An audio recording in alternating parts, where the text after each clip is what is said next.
Dalton's Newt, 5/8 Border Collie, 1/8 Blackmouth Cur, and a quarter Bulldog. Newt is out of Chill and Holly. What I'm going to document here is this gather portion of our training. We're going to start with the left-hand outrun. And the way I set this left-hand outrun up is I down the dog on the fence, which you'll see right here, and I say, come by. I step away from him and I say, come by. Now, if he used to veer off this fence, I'm going to say out. If he doesn't go back to the fence, I'm going to down him, I'm going to go to him, and I'm going to send him on a come by again after saying out. And what that's going to do with a lot of repetition is he's going to figure out that the only way he gets to get to the cattle and have a good time is when he hugs that fence. Now, people will ask, what's the purpose of a dog hugging the fence? Well, for one, if you got a dog that'll hug that fence, he won't allow any remnants to get stuck out there by itself, and you won't have to be doing a lot of cleanup in your pastures. Basically, what'll happen is when that dog hugs that fence, it's going to make all the cattle herd up, and then just like you can see right here, that he's going to bring all of them to you.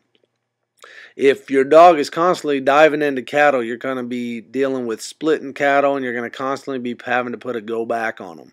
So once he's got these cattle kind of coming to me and everything goes well, I just get quiet. And if the cattle are running, I down them a lot and steady. I say steady and then get down.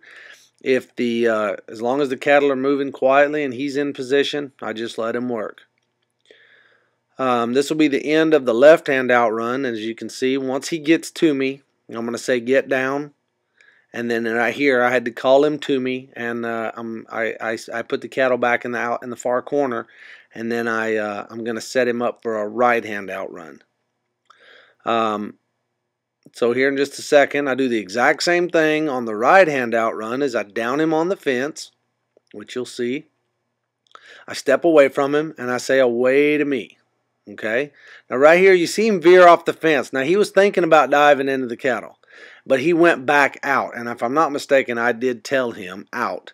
The more you do it, the less you'll have to do it. They'll just start figuring it out to stay on that fence, and they don't want you fooling with them, I think, for the most part, and they start to kind of figure out that with that deal, they'll release that pressure, and they'll start to figure it out. So as they're tracing the fence, and you'll see right here in a minute, these calves, because this was all in one morning here, they started hugging that fence because they didn't know where they were going. So it didn't go exactly like I'd have hoped. What I would have hoped that he would have done right there is he would have went on and got to the head there, to that first calf on the left.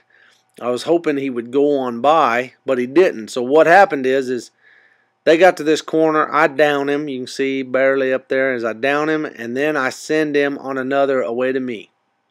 And I'll keep saying away to me until he gets on past them. And right here, you fix and see him. He'll finally get on past there, and then he peels them off that fence, and then he'll start bringing them back towards the middle.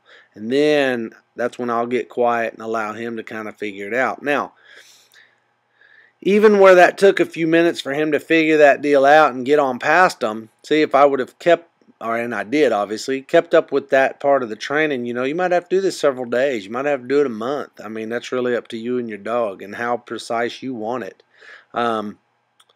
Some people say, well, the calves are there. It really doesn't matter how they got there, as long as they get there. And I agree with that, but I want the job done correctly, in my opinion. So now that we've got the calves up here, what I'm going to do is I always down my dog at the gate, and that kind of releases the pressure on the calves as well.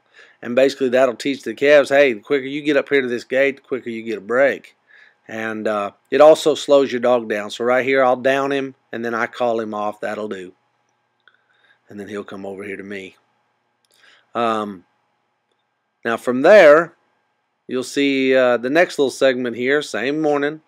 I'm finishing it up with a drive. So I've got the calves at the gate, and I've got my dog down. Now I'm going to let him walk up and get behind the calves. One's going to kind of split off here to your right. And if he didn't catch that, that would have been a go back. But where he did, you'll see that one thought about running off, and then he just gets a hold of it and puts it back. Hey, get back over here. So now once he got over back into that position there, and I'm having him walk up, I just down him and then walk up. Down and walk up. Now this will be the beginning of our drive training, which I've got a video coming right after this, and I'll take you step by step on how to teach a drive.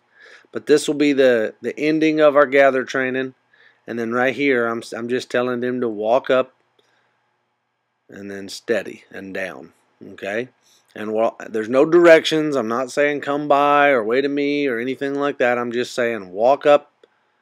As long as he's walking and being steady, then I just let him be, and then down.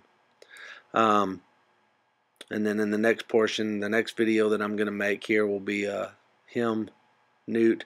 Now when I got Newt, he had a little bit of gather training, but this was just finishing him up. I put the out on him, and then I did all the drive training. But then every time I get to a gate, I just tell him to down and then call him off. But that's the end of the gather training, and we sure do appreciate you watching. If you have any questions about the program or the dogs, you can call Jerry Jones at 972-442-4985 or email me at jerryjonescowdogs@yahoo.com. God bless.